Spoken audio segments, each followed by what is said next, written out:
But he says, bring a surah like it. We have brought a surah like it. The satanic verses. The satanic verses deceived Muhammad. He was deceived. So the Quran can be mimicked. Also Psalm 23 and 1 Corinthians chapter 13 are far, far, far more literary and superb and greater than the Quran in any shape or form. The next thing is, if the Quran is the word of God, why is it built on a false prophet? It says, Muhammad ordered the murder of Fatna and her friend for singing songs of satire against him in Ibn Ishaq, page 51.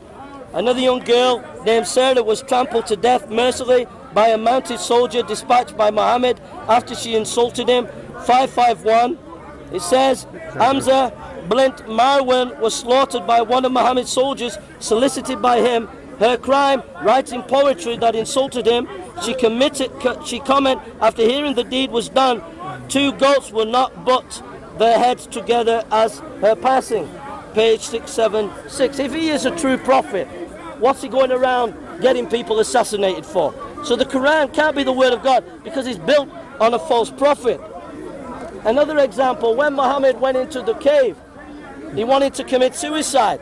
He's giving it, he's going crazy, okay? He had to, if there was a national health, he'd have run to the hospital. What's that all about? No prophet was like that. It's a crazy prophet and not a basis for having a revelation.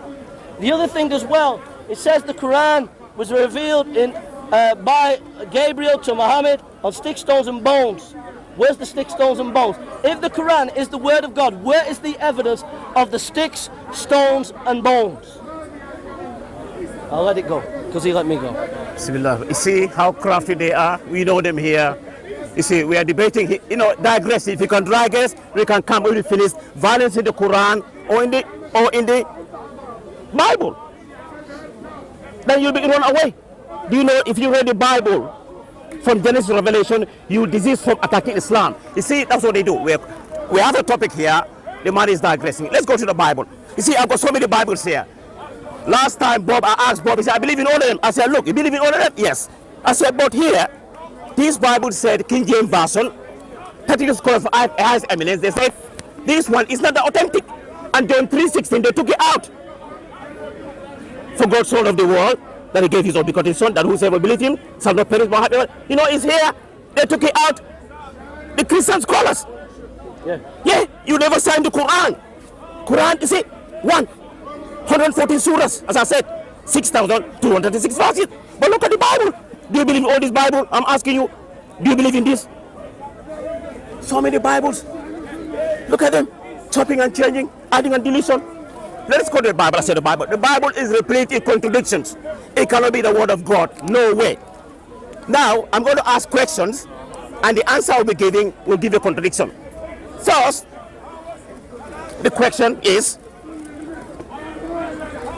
God omnipotent? Is God powerful? The Bible said yes and then no. If you read the Bible, it is mentioned in Jeremiah, chapter number 32, verse number 27. God said, behold, I'm the Lord of all flesh. Is there anything too hard for me?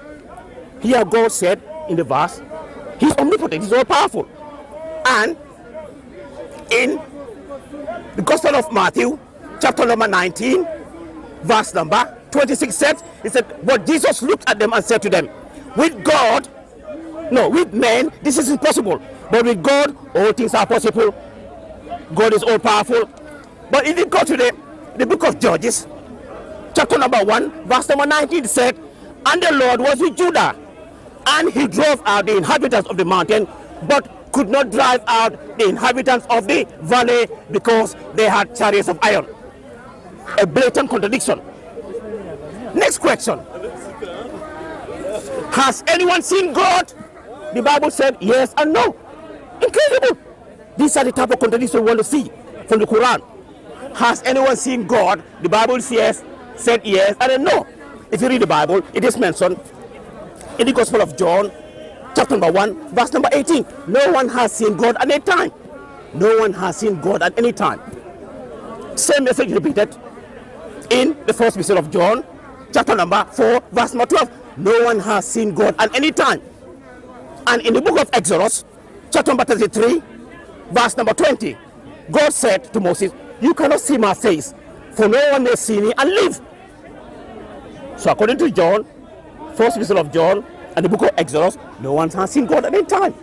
But let's go to in the book of Genesis, chapter number 32, verse number 30. In this verse, he said, and Jacob was with the penny and said, for I have seen God, God face to face, and my life is preserved.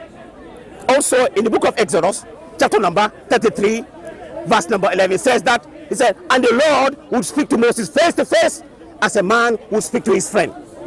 So in this verse I've quoted, the Bible said, people have seen God, no one has seen God. Which one is it? Furthermore, if you read the Bible, the next question is, what were the last words of Jesus before Jesus was crucified? According to the Bible, what were his last words? Here are also contradictions. The contradiction here is between the Gospel of Luke versus the Gospel of John. In the Gospel of Luke, chapter number 26, Gospel of Luke, chapter number 23, verse number 46 said, Father, into your hands I commit my spirit. According to Luke, the last words of Jesus were, Father, into your hands I commit my spirit. But according to John, in the Gospel of John, chapter number 19, verse number 30, it said, it is finished. So which one is it? Was it, Father, into your hands I commit my spirit, according to Luke, or it is finished according to John? A blatant contradiction. Next,